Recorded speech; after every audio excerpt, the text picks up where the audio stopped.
Thomas Soto.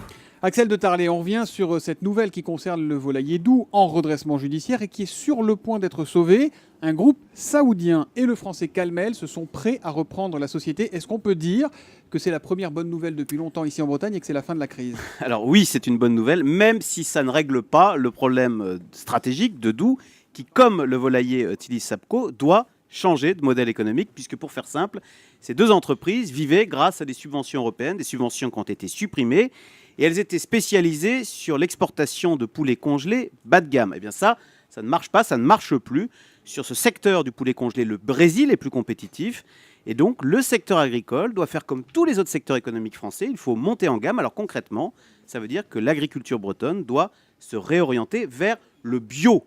Je vous interromps une seconde parce que je vois le patron, le PDG de Tilly Sapco, Daniel Sauvager, qui me regarde avec des gros yeux. Ça vous fait réagir ce que vient de dire Axel de Tarlé? Oui, ça me fait réagir puisque ce qui fonctionne, ce qui se développe en Europe, l'agroalimentaire allemand est basé justement sur l'agriculture intensive, puisque le pouvoir d'achat baisse en Europe, il faut arriver avec des produits de moins en moins chers.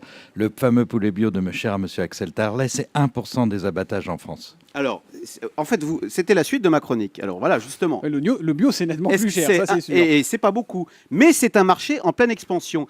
Et figurez-vous qu'on n'arrive même pas à répondre à la demande. Du coup, nous devons importer des poulets bio d'Allemagne, ce qui est quand même un comble. Or, là, sur ce marché du poulet cher, la France, pays de la gastronomie, pays de l'art de vivre, a une carte fantastique à jouer. Et c'est nous, ce sont les Bretons qui devraient être les champions du monde du poulet haut de gamme et savoureux. Maintenant, sur la concurrence allemande, je vous réponds, oui, là, il y a un problème. Il n'y a plus un problème agricole, il y a un problème européen. Il faut aller à Bruxelles et obtenir de nos amis allemands qu'ils cessent ce dumping, puisque ce n'est pas normal que dans les abattoirs allemands, on trouve des travailleurs roumains payés 5 € de l'heure. Donc oui, ça c'est un sujet européen qui n'est plus agricole, mais qu'il faut régler. C'est la législation des travailleurs détachés qui est visiblement détournée. Mais là aussi, sur la filière porcine, de la même façon, on a tout intérêt à monter en gamme. Nous ne serons pas compétitifs face aux bas coûts brésiliens, roumains, d'où qu'ils viennent. Il faut monter en gamme. C'est ce qu'a fait Peugeot, c'est ce que doivent faire tous les secteurs économiques français. Axel, vous voyez qu'ici, à Quimper, où vous êtes avec nous, il y a aussi Nadine Ourmand, qui est déléguée force ouvrière de chez Doux, précisément.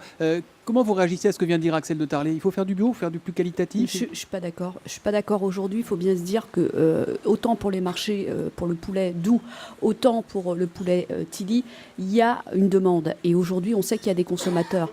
Quand vous allez, et on était sur l'exportation, je dis aujourd'hui, et on a toujours dit, la filière exportation est liée à la filière française. C'est nous, c'est notre savoir-faire qui s'est exporté en Allemagne. C'est les Allemands qui ont copié sur les Français. Et aujourd'hui, on n'est pas concurrents. Pourquoi? Parce que c'est déloyal. Ils font du dumping social. Ils n'ont pas les mêmes taux de fiscalité qu'en France. Il y a tout ça qui est de la concurrence déloyale. Alors, il faudra peut-être qu'aujourd'hui, le gouvernement français aille au niveau de l'Europe. Et tant qu'on n'aura pas cette égalité, eh ben, on sera à la traîne.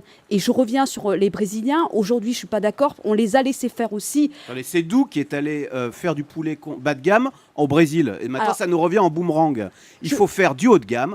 En France, Renault fabrique ses voitures haut de gamme et les voitures bas de gamme, elles sont fabriquées au Maroc. C'est la même chose pour le poulet. Maintenant, je suis d'accord avec vous, il y a un sujet européen sur le dumping que pratiquent les Allemands. Et là, il faut aller à Bruxelles pour dire on ne peut pas avoir des travailleurs payés 3 € dans les abattoirs d'Allemagne. Voilà, il y a de la vie, il y a du débat ce matin sur Europe 1. Nous sommes en direct de Quimper, matinale spéciale sur cette France qui gronde, sur cette Bretagne qui grogne.